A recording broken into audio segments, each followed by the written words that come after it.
Welcome to செல்வி சமையல். இன்றைக்கி செல்வி சமையலில் நம்ம ஒரு சூப்பரான மட்டன் சுக்கா ரெசிபி தாங்க எப்படி செய்கிறதுன்னு பார்க்க போகிறோம். ரொம்ப ஈஸியாக எளிமையாக மசாலா எதுவும் வறுத்து அரைக்காமல் வீட்டில் இருக்கிற மசாலாவை வச்சு ரொம்ப எம்மியாக டேஸ்ட்டாக எப்படி செய்கிறதுன்னு பார்க்கலாம் வாங்க. மட்டன் சுக்கா செய்ய என்னென்ன பொருட்கள் தேவைன்னு பார்ப்போம். நான் இன்றைக்கி 1/2 கிலோ மட்டனை நல்லா க்ளீன் பண்ணிவிட்டு தண்ணியில் எடுத்து வச்சுருக்குறேங்க.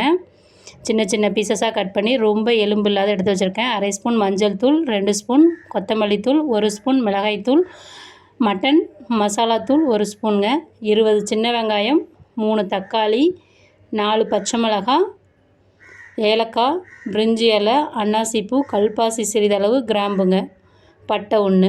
வாங்க இப்போ நம்ம மட்டன் சுக்கா எப்படி செய்கிறதுன்னு பார்ப்போம். அதுக்கு முதல்ல அடுப்பு ஆன் பண்ணிவிட்டு அடுப்பில் வந்து ஒரு வானல் வச்சுக்கலாங்க.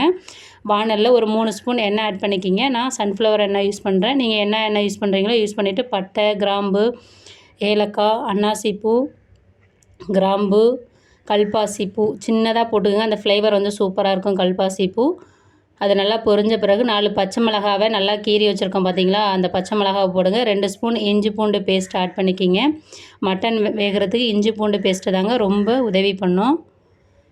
இது நல்லா இஞ்சி பூண்டோட பச்சை வாசனை போகிற வரையும் எண்ணெயில் நல்லா வதக்குங்க. இப்போ நல்லா வதக்கியாச்சு. இப்போ நம்ம எடுத்து வச்சு ஒரு 20 to 25 சின்ன வெங்காயம் இருக்குங்க. 150 கிராம்லேருந்து 200 கிராம் இருக்கும். தோல் உரிச்சிட்டு பொடியாக கட் பண்ணி வச்சுருக்கேங்க. இந்த வெங்காயத்தை நல்லா கண்ணாடி பதம் வர வரையும் நல்லா வதக்குங்க.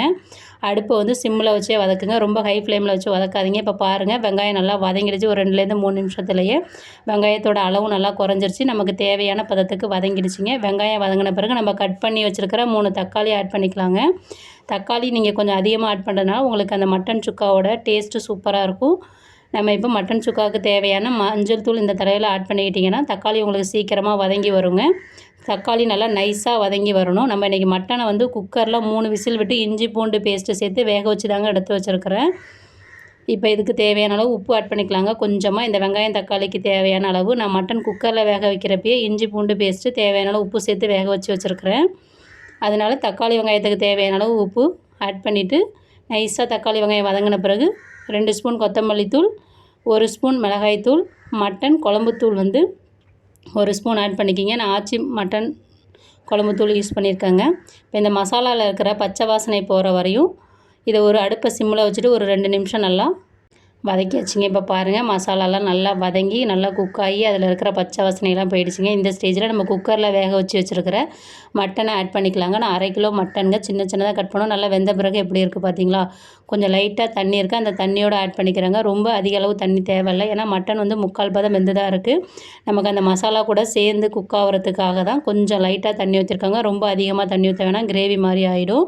இப்போ இதை நல்லா மிக்ஸ் பண்ணுங்கள். மிக்ஸ் பண்ணிவிட்டு ஒரு 10 நிமிஷம் வந்து அடுப்பை சிம்மில் வச்சுட்டு வேக வைக்கணுங்க. அப்போ தான் அந்த மட்டனில் வந்து மசாலா எல்லாம் நல்லா சொதறி வெந்து வருங்க. நல்லா ஈக்குவலாக வெந்து வரும். இப்போ லைட்டாக மட்டும் தண்ணி ஊற்றிக்கிறேங்க. அந்த மசாலா வந்து மட்டன் கூட சேர்ந்து குக் ஆகிறதுக்கு. மட்டன் வந்து பாதி அளவு 3/4 பாதம் வெந்து தாங்க இருக்குது முன்னாடியே. இந்த மசாலா கூட சேர்ந்து வேகணும். ஒரு 10 நிமிஷம் வெந்தால் போதுங்க. இடையில கிளறி விடுங்க. இப்போ ஒரு பாதி அளவு மசாலா கூட வெந்த பிறகு இந்த மாதிரி கருவேப்பிலை இலைகள் போட்டிங்கன்னா அந்த ஃப்ளேவர் வந்து சூப்பராக இருக்கும். ட்ரை பண்ணி பாருங்கள். கருவேப்பிலை இலைகளை ஆட் பண்ணிவிட்டு நல்லா மிக்ஸ் பண்ணுங்கள். ரொம்ப சூப்பராக இருக்குங்க. நீங்கள் முதல்ல மட்டன் செய்கிறீங்கன்னா இந்த மாதிரி மட்டன் சுக்கா செஞ்சிங்கன்னா செம்மையாக இருக்கும். வீட்டில் இருக்கிறவங்களாம் விரும்பி சாப்பிடுவாங்க. இப்போ பாருங்கள், நம்ம ஊற்றின தண்ணியெல்லாம் நல்லா இஞ்சிருச்சு. மட்டன் கூட மசாலாவும் நல்லா சேர்ந்து வெந்து வந்துருச்சுங்க. இந்த ஸ்டேஜில் நல்லா மிக்ஸ் பண்ணிவிட்டு தேவையான அளவு கொத்தமல்லி இலைகளை ஆட் பண்ணிக்கலாங்க. பாருங்கள், இப்போ நான் கொத்தமல்லி இலைகள் தேவையான அளவு மேலே கிள்ளி போட்டுட்டு அதோடய ஃப்ளேவர் சூப்பராக இருக்கும். இதை மிக்ஸ் பண்ணிவிட்டு நம்ம இப்போ அடுப்பு ஆஃப் பண்ணோன்னா நமக்கு சூப்பரான சுவையான மட்டன் சுக்கா வந்து தயாராகிடுச்சிங்க. வெறும் வாயிலே சாப்பிட்லாங்க, அந்தளவுக்கு டேஸ்ட்டாக இருக்கும். நீங்கள் முதல்ல செஞ்சிங்கன்னா இதே மாதிரி செஞ்சு பாருங்கள். மசாலா வறுத்து அரைக்காமல் இந்த மாதிரி இருக்கிற மசாலா வச்சு செஞ்சிங்கன்னா அவ்வளோ டேஸ்ட் எம்மியாக இருக்குங்க. இதே மாதிரி நீங்களும் செஞ்சு சாப்பிட்டு பார்த்துட்டு மட்டன் சுக்கா ரெசிபி எப்படி இருந்ததுன்னு சொல்லுங்கள். நம்ம சேனலை லைக் பண்ணுங்கள், ஷேர் பண்ணுங்கள், சப்ஸ்கிரைப் பண்ணுங்கள், கமெண்ட் பண்ணுங்கள். Thank you very much. நெக்ஸ்ட் வீடியோவில் பார்ப்போம்.